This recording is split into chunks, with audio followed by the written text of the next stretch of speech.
काफी पुरानी बात है। एक सपेरे ने एक सांप को पकड़ा और उसे टोकरी में कैद कर लिया और तभी एक चूहे को भी पकड़ लिया। चूहा मेरे सांप के लिए बढ़िया भोजन है। और सांप की ही टोकरी में उसे भी कैद कर दिया। टोकरी के अंदर सांप जैसे ही चूहे को लपकने लगा, चूहा बोल उठा, अरे सांप भाई, मुझे मत मारो। अगर तुम मुझे नहीं मारोगे तो मैं तुम्हें इस कैद से आजाद करा सकता हूँ। सांप हैरान था कि ये नन्हा सा चूहा उसे कैसे आजाद करा सकता है। जब मैं इस कैद से निकलने में कामयाब नहीं हो सकता तो तुम मेरी क्या मदद कर सकते हो? देखो, मुझे बहुत जोर से भूख लगी है। फिर तो क्या फायदा, मुझे खाकर यूं भी तुम्हारा पेट नहीं भरने वाला। अगर तुम मुझे बख्श दो तो मैं तुम्हें आजादी दिला सकता हूँ और फिर जितना दिल चाहे, जहाँ दिल चाहे, तुम भर पेट खाना खा सकते हो। मोटे मोटे चूहे, बढ़िया मेंढक, छिपकलियाँ, सब तुम्हें खाने को मिल सकती हैं। आगे तुम्हारी मर्जी। तो ठीक है, इसे भी मैं बाद में खा ही सकता हूँ। तो बताओ, तुम मेरी क्या मदद करोगे? अगर तुम्हारी बात ठीक निकली तो मैं तुम्हें नहीं खाऊंगा। शायद मैं तुम्हारे ऊपर बैठकर एक मंत्र का उच्चारण करूंगा। बस तुम्हें अपनी आंखें बंद करनी होंगी, बस इतना ही। हाँ, जब मंत्र पूरा हो जाएगा तो मैं तुम्हें बुलाऊंगा, परंतु याद रहे, तब तक ना तुम आंखें खोलोगे ना ही हिलोगे जुलोगे, समझे? ठीक है, जैसा तुमने कहा है वैसा ही करने को मैं तैयार हूँ, परंतु बाहर निकलकर मेरी प्रतीक्षा करना। सांप ने अपनी आंखें बंद कर ली। चूहा सांप के सिर पर चढ़ गया। जल्दी जल्दी वो पिटारी को अंदर से कुतरने लगा। वहाँ पर एक बड़ा सा छेद हो गया। चूहे ने झट से वहाँ से छलांग लगाई और रफू चक्कर हो गया। थोड़ी देर बाद सांप ने अपनी आंखें खोली और वो भी छिद्र में से नीचे सरक लिया। आजादी का भी अपना मजा है, पर अभी मुझे बहुत भूख सता रही है। और वो मूर्ख कहाँ गया? शैतान शायद भाग गया। जाएगा कहाँ? अभी ढूंढता हूँ उस नटखट शैतान को। और वो चूहे को तलाशने लगा, परंतु चूहा तो कहीं खो गया था। कुछ दिनों के बाद सांप को चूहे का एक बिल नजर आया। वे समझ गया कि जरूर चूहा इसी बिल में छुपा होगा और जल्द ही उसे चूहे की मुंडी वहाँ नजर आई। धोखेबाज, यहाँ है। अब ये बच के मुझसे कहाँ जाएगा? अरे ओ चूहे, तुम मुझे धोखा देकर कहाँ भाग गए थे? अब बाहर आओ ना, क्यों सता रही हो? हम तो पुराने मित्र हैं। मित्र और तुम क्या कहते हो? ये कोई मुमकिन है? ये तो हम दोनों ही जानते हैं कि हम में मित्रता हो ही नहीं सकती। उस दिन तो तुम भी मजबूर थे और मैं भी, इसीलिए मैंने दोस्ती का नाटक रचा और अपनी जान बचाने के लिए मित्रता का ढोंग कर रहा था। दोस्ती हमेशा बराबर वालों से होती है। कहाँ तुम इतने बलशाली और कहाँ मैं इतना कमजोर। हम कभी मित्र नहीं हो सकते। जाओ बाबा, माफ करो। ये तो बहुत समझदार निकला। इसे झांसा देना अब मेरे बस की बात नहीं। अब मुझे कहीं और अपना भोजन तलाश करना होगा। शिक्षा, मित्रता हमेशा बराबर वालों के साथ करनी चाहिए। कृष्णचंद के पास एक बहुत ही अच्छा और समझदार गधा है। जितना कृष्णचंद उससे काम लेता है, गधा उसकी उम्मीद से भी ज्यादा उसे करके देता है, क्योंकि गधे का ये मानना है कि हमें अपने मालिक के लिए जी जान से पूरा काम करना चाहिए। कृष्णचंद जिस गांव में रहता है, वहां से शहर थोड़ी दूरी पर था। वहां पर गाड़ी का कोई साधन नहीं था, इसलिए शहर से जो भी सामान आता था वह बैलगाड़ी या गधों पर लाद कर ही आता था। कृष्णचंद ने गधा इसीलिए रखा था ताकि वो शहर से सामान लाकर पैसा कमा सके। एक दिन कृष्णचंद के पैर में मोच आ जाती है, जिससे वो अच्छे से चल भी नहीं पा रहा था। उसे इस बात की चिंता हो जाती है कि अब वो शहर कैसे जाएगा और वहां से सामान कैसे लेकर आएगा। अरे अरे अरे, मेरे पैर में तो बहुत मोच आ गई। अब तो मैं चल भी नहीं पाऊंगा। क्या करूं? सामान लाना भी बहुत जरूरी है। कैसे लाऊंगा? हाँ, ऐसा करता हूँ, अपने लिए एक हट्टा कट्टा तंदुरुस्त सा घोड़ा लेकर आता हूँ। घोड़े पर बैठकर मैं आराम से शहर से सामान गधे पर लाद कर ला सकता हूँ। इससे मेरी परेशानी भी दूर हो जाएगी, सामान भी ले जाऊंगा और पैसे भी कमा लूंगा। हाँ, यही करता हूँ। हाँ, मालिक तो नया घोड़ा लाने का सोच रहे हैं। चलो अच्छा है, मैं भी अकेला ही था, अब मेरा भी मन लगा रहेगा। मुझे भी एक नया दोस्त मिल जाएगा। जब मालिक ठीक हो जाएंगे उसके बाद वो भी मेरे साथ काम में हाथ बटा दिया करेगा। बहुत अच्छा ख्याल आया मालिक के मन में। कृष्णचंद एक बहुत तंदुरुस्त खूबसूरत सा सफेद रंग का घोड़ा लेकर आता है। घोड़े को अपने रूप और रंग पर बहुत ही घमंड होता है कि वह खूबसूरत और हट्टा कट्टा जवान घोड़ा है। अरे तुम आ गए, मालिक तुम्हें ले आए। मैं तुम्हारा बेसब्री से इंतजार कर रहा था। अच्छा हुआ तुम आ गए, अब तुम्हारे साथ साथ मेरा भी मन लगा रहेगा। तुम मेरा इंतजार कर रहे थे? वो क्यों भला? तुम जैसे गधे को मुझसे क्या काम हो सकता है भला? कहाँ मैं और कहाँ तुम? चलो कोई बात नहीं, धीरे धीरे तुम्हें भी यहाँ रहने की आदत पड़ जाएगी, फिर तुम्हें भी मुझसे बात करना अच्छा लगेगा। चेतक नया नया था, जिस वजह से कृष्णचंद उसकी सुंगा से ज्यादा सेवा करता है। उसे अच्छे से घास खिलाता पिलाता है। सुंगा को बस एक ही बार खाना दे देता और दोबारा पूछता भी नहीं, जबकि चेतक को बार बार आकर खाना और पानी पूछता है। ये क्या, मुझे ऐसा क्यों लग रहा है कि अब मेरी अहमियत कम हो गई है? मालिक मुझे कम प्यार करते हैं और चेतक को ज्यादा प्यार करते हैं। उसे कितने अच्छे खिला रहे हैं और मुझे एक बार डाल के चले जाते हैं, दोबारा पूछते तक नहीं। नहीं नहीं, शायद ये मेरे मन का वहम है। मुझे अपने मन में ख्याल भी दोबारा लाना नहीं चाहिए। मालिक बहुत अच्छे हैं। देखा सुंगा, मैंने कहा था ना, हम घोड़ों की अहमियत तुम गधों से ज्यादा होती है।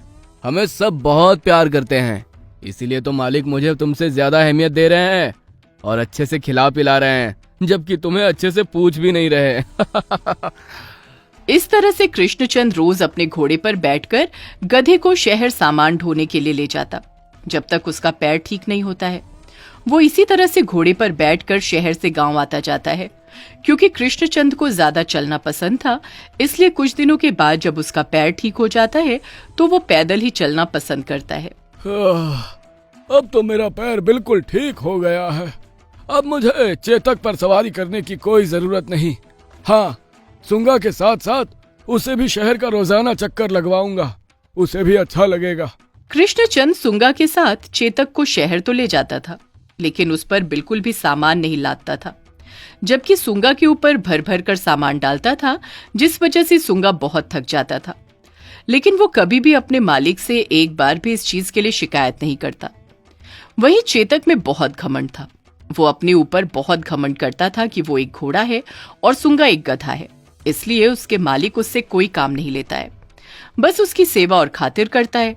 और इसी बात को लेकर वो हमेशा सुंगा को चिढ़ाया करता था। हाय रे, आज तो मर गया, बहुत थक गया हूँ आज मैं। ये तो तुम्हारे रोज का ही काम है। कौन सा तुम आज पहली बार काम कर रहे हो जो इतना थक गए हो? तुम ये क्यों भूल जाते हो कि तुम एक गधे हो? चाहे जितने भी नखरे कर लो, काम तो तुम्हें ही करना पड़ेगा, क्योंकि ये सब करना तुम्हारी किस्मत में लिखा है। हाँ भाई, शायद तुम सही कहते हो, लेकिन इसमें मेरी क्या गलती है कि मैं गधा पैदा हुआ हूँ। मैं भी तो एक अच्छी जिंदगी जीना चाहता हूँ, बिल्कुल तुम्हारी तरह। अरे तुम्हारी इतनी अच्छी किस्मत कहाँ कि तुम मेरी तरह राजा महाराजा वाली जिंदगी जियो। हाँ, फिर एक दिन की बात है, कृष्णचंद शहर से चेतक और सुंगा के साथ घर लौट रहा था। आज उसने सुंगा के ऊपर पहले से भी ज्यादा सामान लाद रखा था और चेतक बिल्कुल खाली चल रहा था, एकदम शान से। अरे भाई चेतक, मैं बहुत थक गया हूँ। मुझे लगता है आज मालिक ने मुझ पर कुछ जरूरत से ज्यादा ही माल लाद दिया है। क्या तुम मेरी मदद करोगे? आखिर तुम भी तो मेरे भाई जैसे हो। बस एक बोरा अपने ऊपर उठा लो, जिससे थोड़ा बोझ कम हो जाए। देखो ना, मुझसे चला भी नहीं जा रहा है। तेरी हिम्मत भी कैसे हुई है सोचने की कि मैं तेरी मदद करूंगा और तेरे साथ बोरे उठाऊंगा? कहाँ मैं राजा और कहाँ तू भिखारी गधा। अब तुम मुझसे मुकाबला करोगे? तुम गधे तो पैदा ही इसलिए हुए होते हो कि बोझ उठा सको, और तुम मेरा मुकाबला करने का साहस कर रहे हो। चुपचाप से चलो, मैं तुम्हारी कोई मदद नहीं करूंगा। सुंगा को चेतक की बातों का बहुत बुरा लगता है और वो इतना सारा भार पीठ पर लेकर चुपचाप चलने की कोशिश करता है, लेकिन भार ज्यादा होने के कारण सुंगा बहुत थक गया था, जिस वजह से वो एक जगह बेहोश होकर गिर जाता है। अरे ये क्या हुआ? सुंगा तुम गिर कैसे गए? हाँ, शायद आज मैंने इस पर कुछ ज्यादा ही भार डाल दिया था, जिस वजह से बेचारा सुंगा बेहोश होकर गिर गया। ये तो बेचारा बहुत कमजोर लग रहा है। और थका हुआ भी। ऐसा करता हूँ, बोरे उठाकर चेतक पर लाद देता हूँ। चेतक, तुम सीधे खड़े हो जाओ। ये बोरे अब मैं तुम पर लाद रहा हूँ। अब इन बोरों को तुम ले चलोगे, क्योंकि सूंगा बहुत ही कमजोर और थका हुआ है, जिस वजह से वो चक्कर खाकर गिर गया है। क्या क्या मालिक, आप ये क्या बोल रहे हैं? मैं ये सब कैसे उठा सकता हूँ? मैं तो घोड़ा हूँ ना। मैं तो केवल सवारी के लिए काम करता हूँ और सिर्फ सवारी उठाऊंगा। ये सामान उठाने का काम तो इस गधे का ही है। चेतक, तुम देख नहीं रहे हो? सूंगा बेचारा कमजोरी के कारण बेहोश होकर गिर गया है, तो अब तुम्हें ही ये सारा सामान उठाना पड़ेगा। तुम्हारे इतने हट्टे कट्टे होने का क्या फायदा अगर तुम किसी की मदद भी ना कर सको। लेकिन मालिक, ये सूंगा नाटक कर रहा है। ये कोई चक्कर खाकर नहीं गिरा है। ये सामान ना उठाने की इसकी चाल है। ये तो है ही नौटंकीबाज गधा, और नाटक करके नीचे गिर गया है। आप इसकी जांच कीजिए। अच्छा, तो क्या सूंगा मुझसे झूठ बोल रहा है? वो काम चोरी कर रहा है, लेकिन उसने कभी ऐसा किया तो नहीं। लेकिन चलो, फिर भी तुम्हारे कहने पर मैं इसकी एक बार जांच कर लेता हूँ। अगर ये बात सच निकली तो मैं सूंगा को नहीं बख्शूंगा, और अगर झूठ निकली तो चेतक, सच में तुम मुझसे बहुत मार खाओगे। कृष्णचंद इस बात की अच्छे से जांच करता है कि सूंगा कहीं नाटक तो नहीं कर रहा है, लेकिन सूंगा बिल्कुल भी नाटक नहीं कर रहा था। वो बेचारा कमजोरी के कारण जमीन पर गिर गया था, जिस वजह से उसे चोट भी आई थी, और वो बेचारा दर्द से बहुत जोर जोर से रो रहा था। ये सब देखकर कृष्णचंद को सूंगा पर बहुत तरस आता है और चेतक पर बहुत गुस्सा आता है, और वो डंडे से चेतक की पिटाई करता है। चेतक, हाँ, तुमने मुझसे झूठ बोला। मैंने तुमसे पहले ही कहा था कि मुझे झूठ बोलने वालों से सख्त नफरत है। अब तो तुम्हारी डंडे से खूब पिटाई होगी। नहीं मालिक, नहीं मालिक, मुझे मत मारिए मालिक। चेतक, मैंने तुम्हें बहुत सर पर चढ़ा लिया है। तुम्हें बिल्कुल आजाद रखा था। तुमसे कोई काम नहीं करवाता था। मुफ्त में तुम्हें खिला पिला रहा था, जिस वजह से तुम में घमंड आ गया और हमेशा तुम सूंगा को बातें सुनाते थे। सूंगा तो बेचारा हमेशा से ही मेहनत का खाता आ रहा है, और वो मेरे प्रति हमेशा वफादार रहा है। बहुत हो गई तुम्हारी आजादी। आज के बाद तुम भी सूंगा के साथ बराबर का काम करोगे। जितना भार सूंगा उठाता है उतना ही तुम भी उठाओगे। ठीक है मालिक, जैसा आप कहें। इसके बाद से चेतक का घमंड टूटकर चूर चूर हो चुका था। कृष्णचंद अब चेतक से भी उतना ही काम लेता जितना वो सूंगा से करवाता था। दरअसल कृष्णचंद दोनों में कोई भेदभाव नहीं करता था। वो दोनों को ही बराबरी का प्यार करता था। वो तो चेतक ही था जिसमें घमंड का भाव पैदा हो गया था, लेकिन अब सब सही हो गया था। सोहम मछली बेचने का व्यापार करता था। पूरे गांव में बस एक ही मछली की दुकान थी। इस तरह सोहम की अच्छी खासी कमाई होती थी, और हमेशा उसकी दुकान पे बहुत भीड़ भी लगी रहती थी। अरे सोहम भाई, मछली कैसी लगाई? भाई 200 का किलो। अरे वाह भाई साहब, आपके दुकान की मच्छी तो कमाल की होती है और सस्ता भी होता है। मुझे भी 1 किलो मच्छी दे दो। हाँ बहन जी, अभी देता हूँ। इस तरह से सोहम हर रोज मछली बेचा करता था और रात को दुकान बंद करके घर चला जाता था। उसके परिवार में उसकी एक बीवी और एक बेटा था। सोहम रोज सुबह सुबह उठ के पास ही के गांव से मछली लाया करता था और आके अपनी दुकान पे बेचा करता था। फिर एक दिन सोहम पास के गांव में मछली के व्यापारी के पास मछली लेने गया तो, अरे सोहम, मैंने सुना है तेरे मछली का धंधा बहुत अच्छा चल रहा है। अरे नहीं नहीं भाई साहब, मैं तो गांव वालों को सस्ते भाव में मछली देता हूँ, कभी उनके साथ बेईमानी नहीं करता। अच्छा, चल चल, अब झूठ मत बोल। पूरे गांव में बस एक तू ही मछली का व्यापारी है। मुझसे सस्ते दाम में मछली ले जाता है और कमाई तो ठीक ठाक होती है तेरी। अरे नहीं नहीं भाई साहब, आप गलत समझ रहे हैं। अच्छा चल छोड़, मैं तो बस ये बोल रहा था कि तुझे तो पता है कि मैं मछली कहीं और से लाता हूँ और मार्केट में मछली के दाम बढ़ गए हैं। आज से तुझे 1 किलो मछली 500 की मिलेगी। क्या? ये आप क्या कह रहे हैं भाई साहब?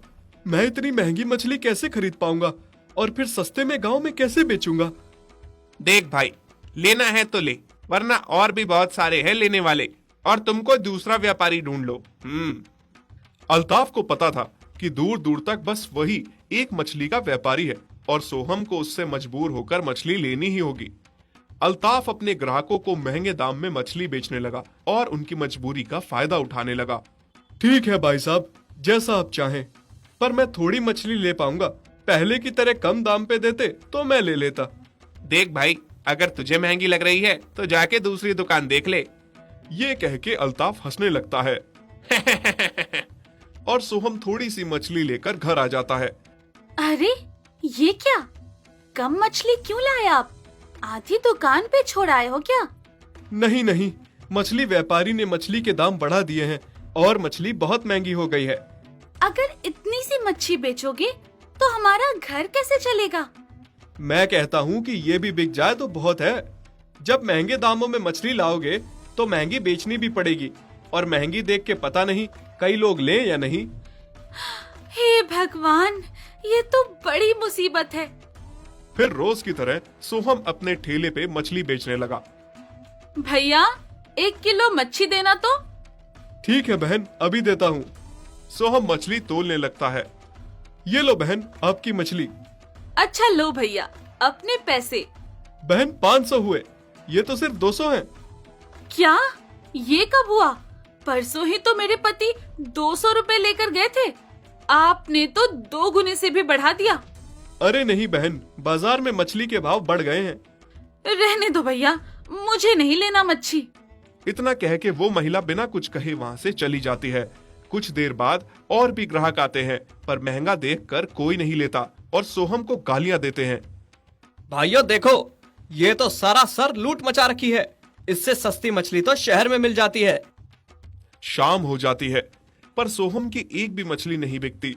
थोड़ी देर बाद सोहम देखता है कि अल्ताफ उसकी दुकान के आगे अपनी मछली की दुकान लगाता है और बहुत ही सस्ते भाव में मछली बेचता है। आओ आओ भाइयों, आओ, सस्ते में और अच्छे दामों में मछली ले लो। इतनी सस्ती मछली कहीं भी नहीं मिलेगी। देखते ही देखते उसकी दुकान पे भीड़ लग जाती है। ओ भैया, कैसे लगाई मच्छी? बहन सिर्फ 100 रुपए किलो। क्या, इतनी सस्ती मच्छी? भैया 2 किलो कर दो। भाई साहब, मुझे भी 1 किलो दे दो। और देखते ही देखते उसकी सारी मछली बिक जाती है और अल्ताफ बहुत खुश था कि पहले ही दिन उसकी इतनी कमाई हुई। थोड़ी देर बाद जब भीड़ कम हुई तो सोहम उसकी दुकान पे आता है और उससे पूछता है, क्यों किया आपने ऐसा भाई साहब? मुझे मछली महंगी दी और खुद सस्ते दाम पर बेच रहे हो। देख भाई, मैंने कुछ नहीं किया। अब तू क्या चाहता है, मैं तेरे लिए मछली बेचना छोड़ दूं? जैसे आप कर रहे हैं ऐसे तो मेरा काम बंद हो जाएगा। तू एक काम कर, मुझे अपनी मछली बेच दे 200 रुपए के किलो के भाव से। ये क्या कह रहे हैं आप भाई साहब? आपने तो मुझसे 500 के हिसाब से मछली दी थी, अब 200 के हिसाब से ले रहे हैं। देख भाई, मैं तेरे बारे में ही सोच रहा था। ऐसे भी कोई अब तेरी दुकान पे मछली नहीं लेने वाला। खराब होने से अच्छा होता मुझे दे देता। पर चल, कोई बात नहीं, तेरी मर्जी। भाई, भलाई का तो जमाना ही नहीं रहा। हाँ? यह सोचकर सोहम को मजबूरी में सारी मछली अल्ताफ को सस्ते भाव में बेचनी पड़ती है और दुखी मन से वो घर वापस आ जाता है। क्या हुआ जी, आज इतने दुखी क्यों लग रहे हो? बिक्री तो अच्छी हुई ना? पता नहीं ऊपर वाला हमसे किस बात पे नाराज है। सोहम अपनी पत्नी को सारी बात बताता है, पर दोनों को ही नहीं सूझ रहा था कि अब घर कैसे चलेगा। उधर अल्ताफ भी दुकान बंद करके घर पहुंचता है। उसकी बीवी शहजादी उससे कहती है, आ गए आप, लाएं। तो आज कितनी कमाई हुई है? कभी आते को पानी भी पूछ लिया करो, बस मेरे आते ही पैसे मांगने शुरू कर देती हो। हाँ? ज्यादा मच मच ना करो, शहजादी नाम है मेरा। अगर काम ही करवाना है ना तो नौकर रख लो घर में, पर वो तो तुम्हारी औकात ही नहीं है। अरे रे, तुम तो नाराज हो गई। सुनो, आज बहुत कमाई हुई है, 50,000 रुपए की। क्या? आज कौन सी लॉटरी लग गई? अल्ताफ उसे सारी बात बताता है कि कैसे उसने सस्ते दाम में मछलियां बेचकर सोहम का धंधा चौपट करवा दिया। क्या?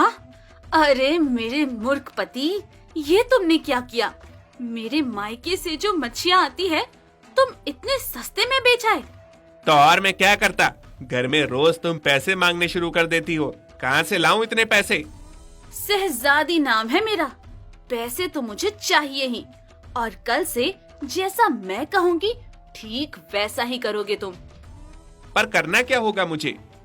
बाजार में इतनी सारी दवाइयाँ आती है, जो छोटी मछली को खिला दी जाए तो मछली कुछ ही दिनों में बड़ी और वजनदार हो जाती है, और मछली बड़ी होगी तो मुनाफा भी ज्यादा होगा। कुछ समझे मेरे बेवकूफ पति? हाँ, समझ तो गया, पर ये गलत है ना? अब तुम मुझे समझाओगे क्या सही है और क्या गलत? चुपचाप वही करो जैसा मैं कहती हूँ। अगले दिन से अल्ताफ छोटी छोटी मछलियों के चारे में दवाई मिला के देने लगा, जिससे कुछ ही दिनों में मछलियां बड़ी हो जाती और फिर सस्ते दाम में मछली बेच के वो खूब पैसा कमाने लगा। दूसरी तरफ सोहम का धंधा बंद हो चुका था और वो मजदूरी करने लगा था, पर सोहम को उसकी मछलियों पे शक होने लगा था। फिर कुछ दिनों बाद गांव के सरपंच की बेटी की शादी थी और वो दावत के लिए 100 किलो मछलियों का ऑर्डर देने अल्ताफ के पास आया और अल्ताफ जल्दी से ऑर्डर ले लेता है। वहीं दूर से सोहम सब खड़ा होकर देख रहा था, क्योंकि उसको अल्ताफ पे शक हो गया था। 100 किलो मछलियों के ऑर्डर के लिए झट से मान गया। आखिर इतनी जल्दी इतनी मछलियां लाएगा कहां से? मुझे पता करना होगा। शाम को जब अल्ताफ घर जा रहा होता है तो सोहम उसका पीछा करता है और वो देखता है कि अल्ताफ और उसकी बीवी फार्म में रखी हुई छोटी मछलियों के चारे में दवाई मिलाकर खिला रहे थे। बस अब परसों शादी तक ये मछलियां बड़ी हो जाएंगी। और फिर मुनाफा ही मुनाफा। पीछे खड़ा सोहम सब देख रहा होता है और उसे सब समझ आ जाता है और उसने ठान लिया होता है कि वो सब के सामने दोनों की असलियत लाएगा। अगले दिन अल्ताफ 100 किलो मछली लेकर सरपंच के घर जाता है, लेकिन जब दावत में लोग मछली खाने बैठते हैं तो सरपंच देखता है कि मछली तो कम पड़ रही हैं। अरे ये मछली कैसे कम पड़ रही है? मैंने तो 100 किलो मछलियों का ऑर्डर दिया था, ऐसे तो मेरी बेइज्जती हो जाएगी। वो बहुत घबरा जाता है। तभी वहाँ सोहम आ जाता है और अपने फोन से रिकॉर्ड की हुई अल्ताफ और उसकी बीवी की सारी काली करतूतें दिखा देता है। सरपंच जी, ना जाने कब से अल्ताफ ऐसी दवाइयां वाली मछलियां बेच रहा है, जिससे कितनी बार लोगों की तबीयत भी खराब हो चुकी है और आज आप भी बदनामी के कगार पे खड़े हैं। सरपंच को बहुत गुस्सा आता है और अगले दिन सरपंच गांव में सभी लोगों को इकट्ठा करता है और सारी बातें गांव वालों को बताता है। पूरा गांव गुस्से से लाल पीला हो जाता है। जैसे ही वो अल्ताफ और उसकी बीवी को मारने के लिए आगे बढ़ते हैं, सोहम उन्हें रोक देता है। मुझे माफ कर दो सोहम, मैं पैसे के लालच में आ गई थी। हाँ सोहम, हमें माफ कर दो, हम दोनों ये गांव छोड़कर कहीं दूर चले जाएंगे। उस दिन से सोहम सरपंच और गांव वालों के कहने पे अपनी दुकान फिर से शुरू करता है और अच्छे दाम पे मछलियां बेचता है। अगर आपको हमारी ये वीडियो अच्छी लगी तो प्लीज़ हमारे फेसबुक पेज को लाइक, शेयर, कमेंट और फॉलो ज़रूर करें।